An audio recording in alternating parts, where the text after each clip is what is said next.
The Life of Riley, with William Bendix as Riley.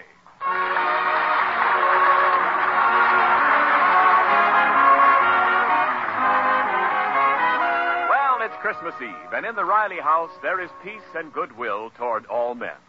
But this definitely was not the case a few days ago, when Riley was a man sorely beset by trouble. It began one evening as our hero, a pencil stub in his hand and a dazed look on his face, was going over the monthly bills. 7, 640, 219. Riley, haven't you finished adding those bills up yet? It takes time, Peg. I ain't an adding machine. Only got 10 fingers. Well, let's see. Electricity, that's okay. Gas, okay. Hey, what's this? $12 for a pair of pants? For Junior. Well, you just got a pair of pants last spring. Oh, I know, but he's awful hard on pants. It's those school benches sliding in and out all day long. It just wears out the seat of his pants. Now, well, it's got to stop. I send that kid to school to use his head. Well, how much longer are you going to be with those bills? I'm all through, Peg, and this month, for a change, we ain't in the red. We're even $2 ahead. A nice little reserve for a rainy day. Well, anyway, a drizzle. But this is what happens when I'm in charge of the budget, because I plan, I maneuver. From now on, I'm the treasurer in this family. Yes, sir. But, Riley, what about Christmas presents? We'll need at least $50. I hereby resign as treasurer. And it's only a few days off. Falls kind of early this year, dude. Same as every year. Gee, I clean forgot it was next week. $2. And I promised Junior a bike and Babs a wristwatch. They're expecting it. Well, Peg, we'll just have to borrow. Oh, I don't like it. Besides, who'll lend us money? What do you mean, who'll lend us money? Our friends, that's who. I got loads of friends, and my credit's good with them. All I got to do is call up Johnny Vendron and say, Johnny? Oh, no, I still owe him from last Christmas. Well, I can call Lou Beatty and... No, I still owe him for the ticket for the Dempsey-Furpo fight.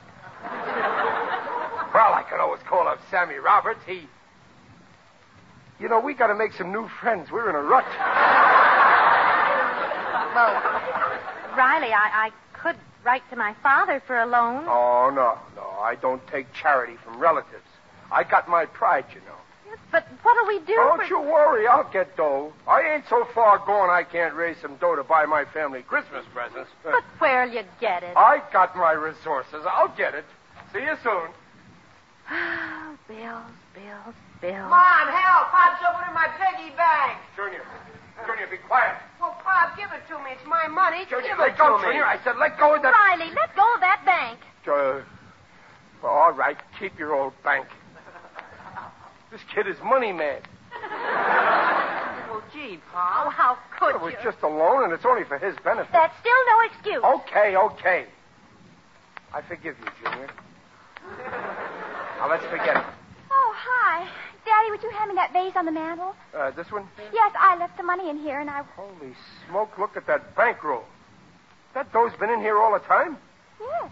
Well, Babs, you shouldn't leave a wad of dough lying around like that. It might be stolen by some crook. Well, if it is, it'll be an inside job. That's not fair, Peg. Listen, Babsy, sweetheart. I'm sorry, Daddy. I need this money. You might at least wait until I ask you. Well, I've got to get the girls to school some Christmas presents. All right. Keep your money. This is a fine Christmas spirit. A fine way to pay me back for all I've done. When you were little, who dressed up in a red suit every Christmas with a beard and a wig and pretended to be a big, fat, jolly Santa Claus? I did. Yeah, well, who stuffed the pillows down your pants? I did. All I ever done for you kids is work. I put in 8 hours a day at that plant working for that ungrate Stevenson just so as Stevenson. I forgot. Peg, we got nothing to worry about. The bonus. What bonus? Well, I forgot all about it. Stevenson is going to give all the guys in my department a big bonus. He does it every Christmas. Oh, Daddy, Riley, that's wonderful. Just great. Yeah, ain't he a darling ungrate?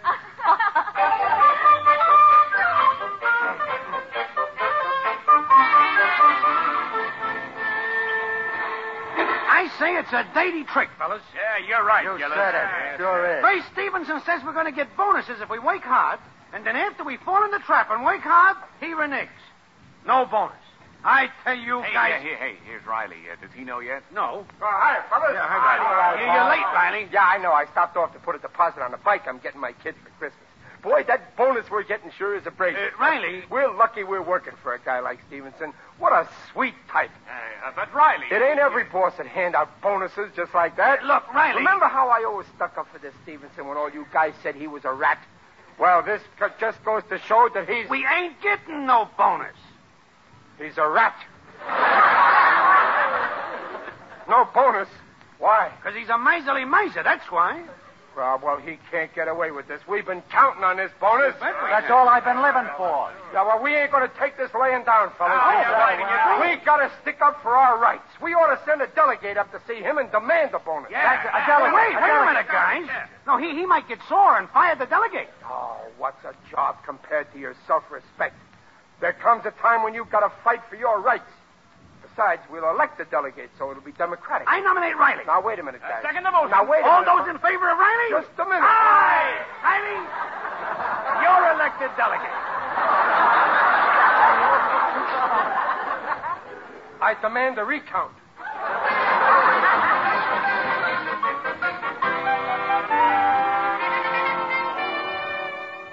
Mr. Stevenson will see you now, Riley. No, thanks, Millie. Well, here goes. Good luck. I hope you get the bonuses for the boys. Well, I'll get him all right. I'm going to be tough, and I ain't taking no for an answer. I'll show him. Mr. Stevenson! Ah, Riley, come in. Mr. Stevenson? Sit down, Riley. Mr. Stevenson? Have a cigar, Riley? Thanks. Have a lifesaver? Mr. Stevenson. Here, let me light it for you. Boss, I come to demand a bonus. Speak up, Riley, speak up. But it's about the bonuses, Mr. Stevenson. Oh, yes. I understand the men are quite upset about that. Yeah, well... Riley, I'm glad you brought this up. I want you to understand how I feel about this whole problem of bonuses. Now, try to put yourself in my place. Yeah, but boss... No, here, come here. Huh? Sit behind my desk. Where? There. Oh. Now, you're the boss, and I'm the worker. Oh, okay, boss, sir. No. You're the boss.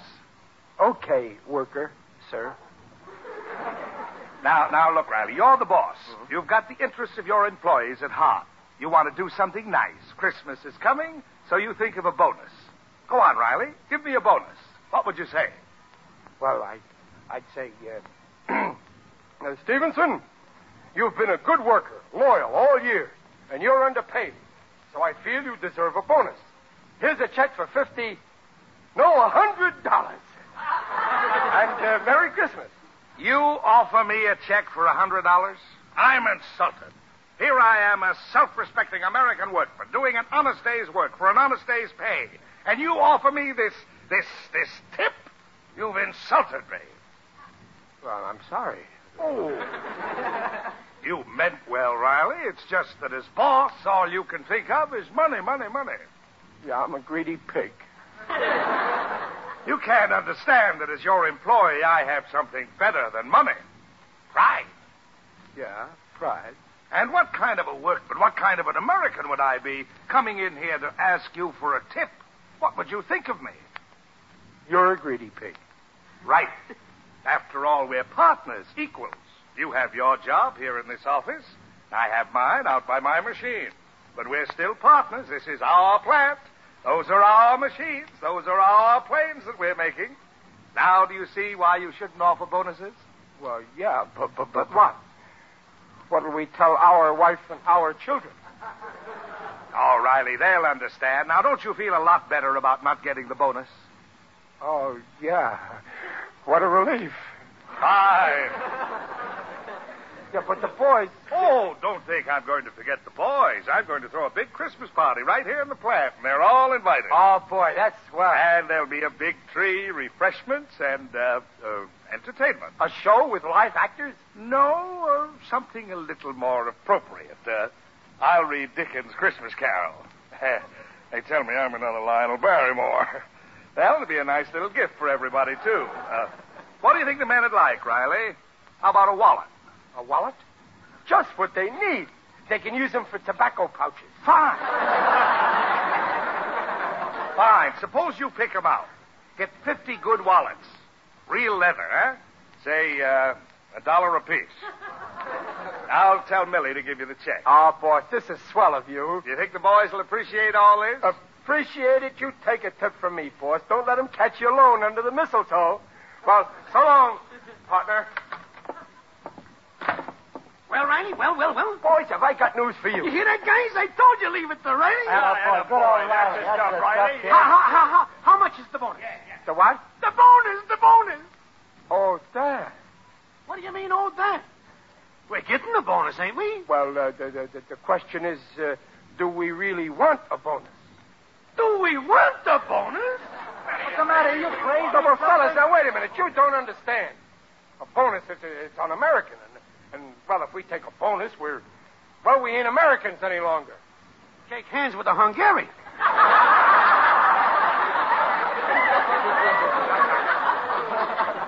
Fellas, we ain't getting no bonus. What? No bonus? No, but we're much happier without it. Believe me, look, I'm happy. Yeah, for a guy who ain't getting a bonus, you're a little too happy. Riley, you wouldn't sell us out, would you? How much is Stevenson bribing you, Riley? Well, nothing, fellas, honest. All of a sudden, he's pals with Stevenson. Look at his pocket, bulging with cigars. What, fellas, you know me. I wouldn't do nothing crooked. Where did you get them cigars? Why, I stole them. You sold us out. No, wait, guys, wait. If Riley says he didn't sell us out, I believe. He's my oldest and dearest friend. And I know he ain't that low a skunk. Well, thanks, Gillis. Honest, fellas, I did my best, but, well, cheer up. You ain't going to be forgotten. There's going to be something in your stockings on Christmas. Yeah, feet. Well, the way I look at it... Oh, hello, Millie. Mr. Stevenson asked me to give you this.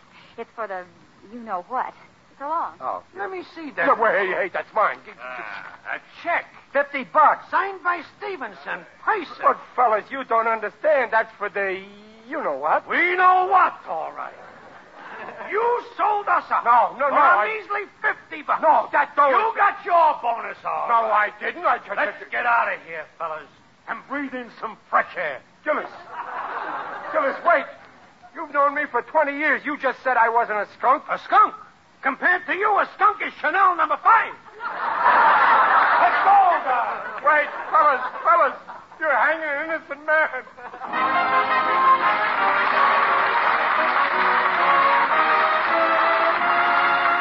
We'll hear the second act of The Life of Riley in just a moment. But right now, Santa Claus is coming to town, driven by Lou Kozloff and his 10 reindeer.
And now back to The Life of Riley with William Bendix as Riley, who now sits in his living room, a bitter and disillusioned man.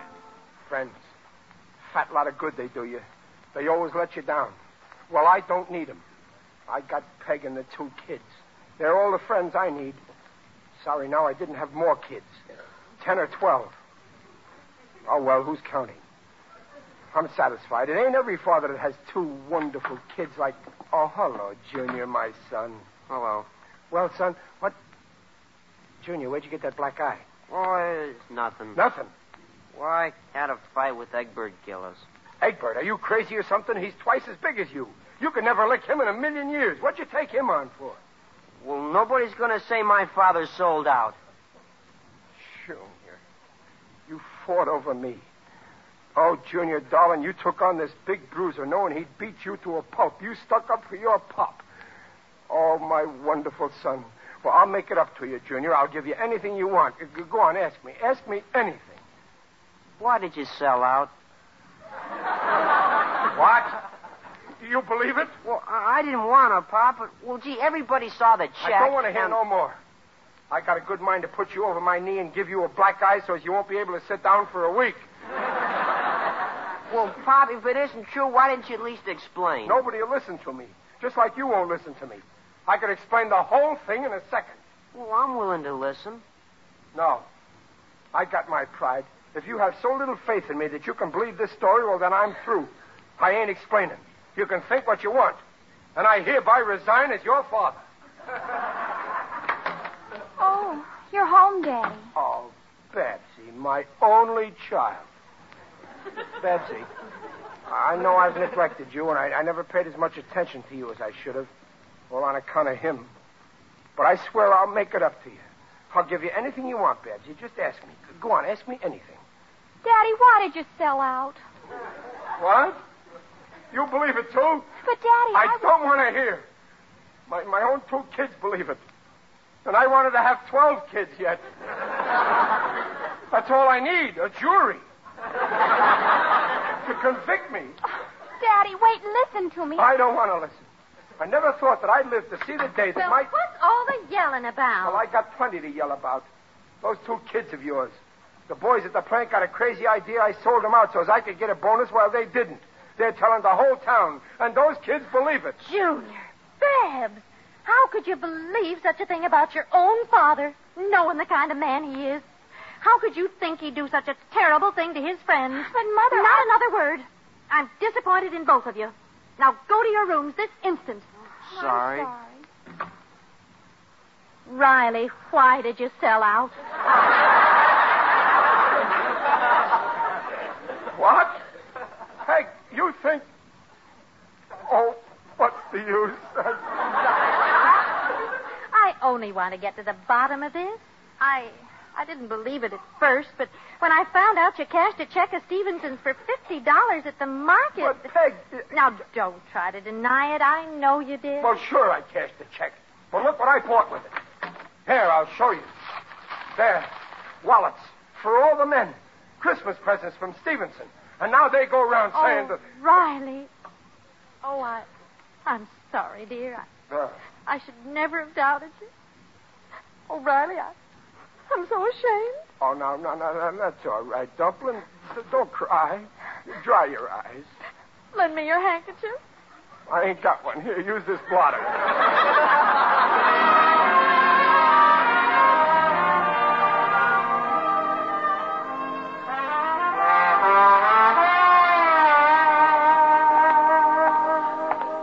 Oh, what a mess.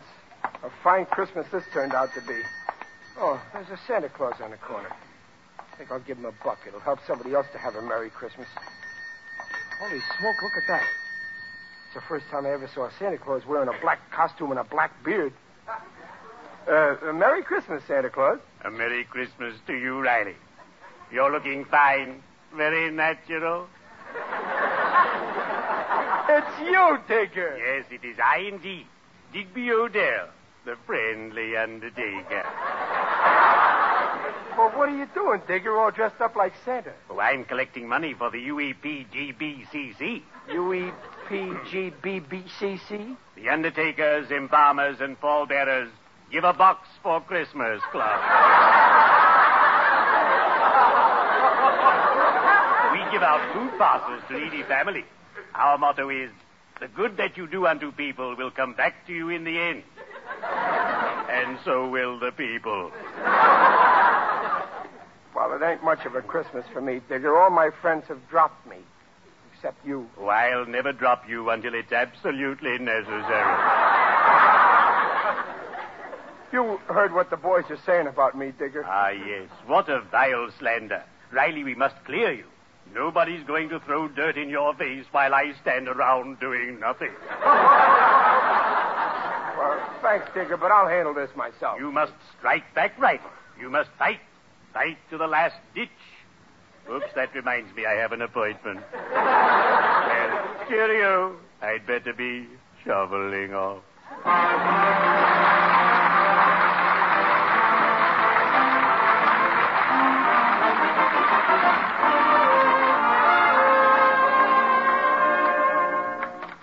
Mr. Stevenson. Millie, I told you I don't want to be disturbed. I've got to rehearse the Christmas carol for the party tonight. Riley left this box. Here, it's the wallets for the men. Oh, good. They're very nice. I think the men will like them, don't you? No. No? Not after you promised them a bonus. They think it's very unfair, and you can't blame them. Frankly, it's not like you, Mr. Stevenson. Well, Millie, you don't understand. It's a matter of principle with me. The American worker should retain his dignity. And a bonus is nothing but a tip, a bribe. I've always maintained that no self-respecting American, I don't care what his job is, should accept one. And furthermore, I believe... Hello? Hello, Carl. Oh, hello, I.B. Merry Christmas. Same to you, Carl. Carl, I've just come from a board of directors meeting. The board feels you've done a great job this year keeping costs down, and we voted you a little bonus, $10,000. Hello, Carl.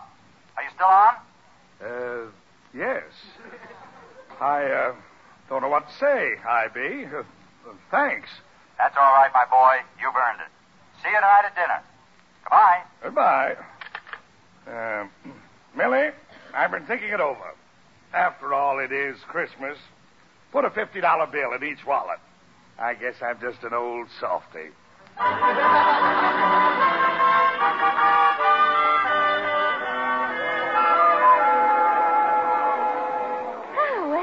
Looks like a very nice party. Mr. Stevenson certainly didn't skimp on food. So what? Nobody's having a good time. Look at Gillis and the boys over there in the corner. They look at me like they look at the time clock in the morning. And I bet they like to punch me, too. Well, then why don't you go over and explain what happened? I keep telling you... They'll have to come to me. Oh, you're so stubborn. Here you are, Riley. Riley, I think it's time you handed out the wallets. And then I'll do the Christmas carol. Now, Boss, maybe you better skip it. I don't think the boys will be a good audience on account of not getting the bonus. Oh, don't you worry about that, Riley. Just hand out those wallets, and I guarantee they'll be a good audience. Well, okay, it's your party. Fellas, can I have your attention, please? Fellas, Mr. Stevenson asked me to hand out the presents now. Just a minute, Riley. Before you hand out any presents... We got a little present we'd like to hand out. Now, wait a minute, Gillis. I'm running this. It's for you, Riley. For me? A present for me? Yeah. All the boys chipped in and bought you a sweater. Special, made to order for you. Merry Christmas. A sweater? You chipped in and... Oh, fellas. I gotta try it on. Peg, what did I tell you? I told you they'd come to me. Stand aside, Peg. I want to look in the mirror. Oh, it's beautiful, fellas. Black. My favorite color. And I love that white stripe running down the back. And look. It even has a bushy tail. Oh, thanks, fellas. This shows what you really think. No. Say it's a mistake, fellas. Riley, it's getting late. I've got to do that Christmas carol. You and your Christmas carol. Okay, you want a Christmas carol? I'll tell you one, you tightwad. Riley! Pipe down. This here Christmas carol is about a guy called Scrooge Stevenson.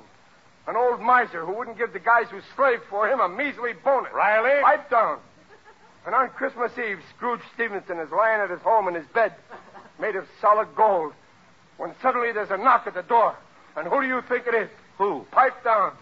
It's a ghost. The ghost of a Christmas yet to come. And the ghost says, Scrooge Stevenson, you miserable old skinflint, come with me and I'll show you how you're going to wind up someday. And the ghost takes him to Forest Lawn, and he points out a lonely grave. And on the grave there's a tombstone, and on it there's engraved an epithet. And the ghost says, Scrooge Stevenson, read your epithet. And you read it. And you know what it says? What? Here lies Stevenson. He's gone and he's forgotten. He gave us each a wallop, and in it there was nothing. Riley, I ought to fire you for this. You're lucky it's Christmas. Now hand out those wallets. No, I won't. I ain't going to insult my friends handing out them cheesy wallets. Riley. I'll show you what I think of you and your cheap wallets. I'm throwing them in the fireplace. Stop it. Right in that roaring fire. There. Riley, you idiot. There's a $50 bonus in every one of those wallets. What? A bonus? Oh, what did I do? I threw them in the fire. But don't worry, fellas. I'll get them back for you. Stand back, everybody. I'm going into that roaring blaze, and I ain't coming out till I have those wallets. Goodbye, Peg. Riley, What? that's no fire. It's an electric log with colored lights. Oh, Riley. You mean... But I was... Well, it's a Merry Christmas, everybody.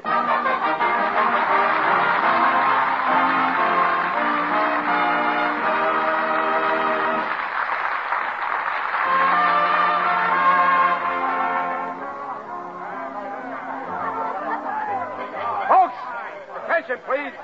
Folks. It's Christmas Eve, and we're all having a good time, and we're all friends, and that's the way it should be. Christmas Eve. This is a solemn occasion.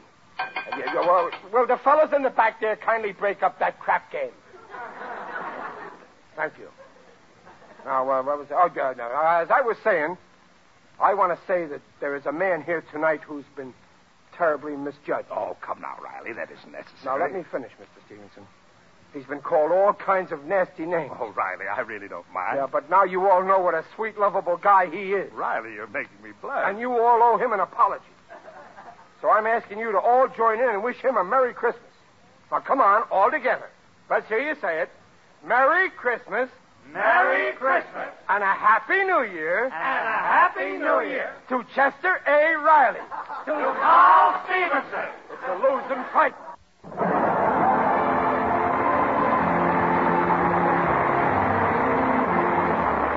And listen again next week when Dress, the subject miracle for silks, nylons, woolens, dishes, brings you The Life of Riley. Good night.